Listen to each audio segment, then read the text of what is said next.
প্রিয় মুক্তিকামী ছাত্র জনতা, আমরা দেখতে পাচ্ছি যে আমাদের এই অভ্যুত্থান এবং বিপ্লবের পরেই দেশে অরাজকতা নাশকতা করছে ফ্যাসিস্ট এবং তাদের দোসররা।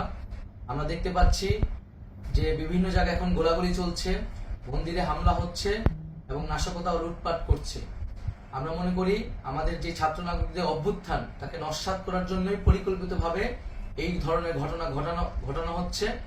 আমরা মুক্তিকামী ছাত্র জনতাকে সজাগ এবং সতর্ক থাকতে আহ্বান জানাচ্ছি এবং আমাদের যে অন্তর্বর্তীকালীন সরকার, আমরা সেই সরকারের যে প্রস্তাবনা 24 ঘন্টার সময় নিয়েছিলাম, জরুরি পরিস্থিতি মোতাবেক আমরা এখনই তার একটি রূপরেখা ঘোষণা করছি।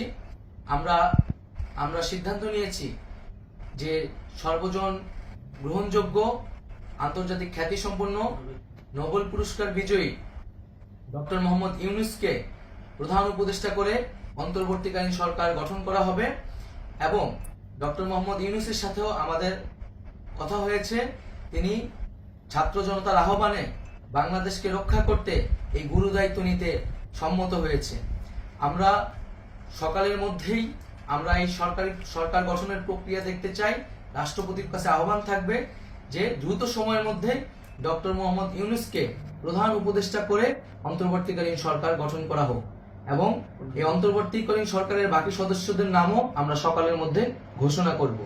প্রিয় বন্ধুগণ, দেশে যে অরাজকতা চলছে, মানুষের জীবনের নিরাপত্তাহীনতা চলছে, সেজন্য আমরা রাষ্ট্রপতির কাছে আহ্বান জানাচ্ছি দেশে আইন শৃঙ্খলা পরিবেশ ফিরিয়ে আনার জন্য দ্রুত সময়ের মধ্যে কার্যকর ব্যবস্থা নিতে হবে এবং আইন শৃঙ্খলা বাহিনীকে সহযোগিতা করার জন্য মুক্তিকামী ছাত্র জনতাও রাজপথে থাকবে এবং অন্তর্বর্তীকালীন সরকার গঠন না হওয়া পর্যন্ত মুক্তিকামী ছাত্র জনতাকে রাজপথে থেকে তাদের যে অভ্যুত্থান, সেই অভ্যুত্থানকে রক্ষা করতে হবে।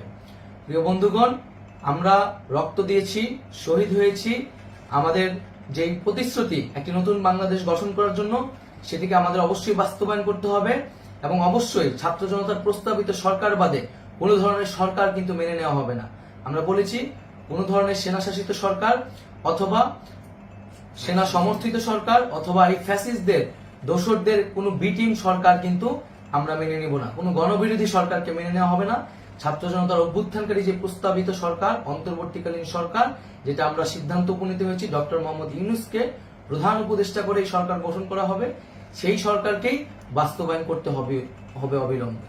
আগামীকাল সকাল থেকে সকলকে আহ্বান জানাচ্ছি রাজপথে থাকার জন্য এবং আমাদের যে সাম্প্রদায়িক সম্প্রীতি এবং রাষ্ট্রীয় সম্পদ রক্ষা কমিটির ঘোষণা হয়েছে বৈষম্যবিরোধী ছাত্র আন্দোলনের নেতৃত্বে, সকল পাড়ায় পাড়ায় এলাকায় এলাকায় সেই কমিটি পাহারায় থাকবে। আমাদের সংখ্যালঘু কমিউনিটিকে আমাদের রক্ষা করতে হবে, রাষ্ট্রীয় সম্পদ এবং এই দেশকে রক্ষা করতে হবে আমাদের।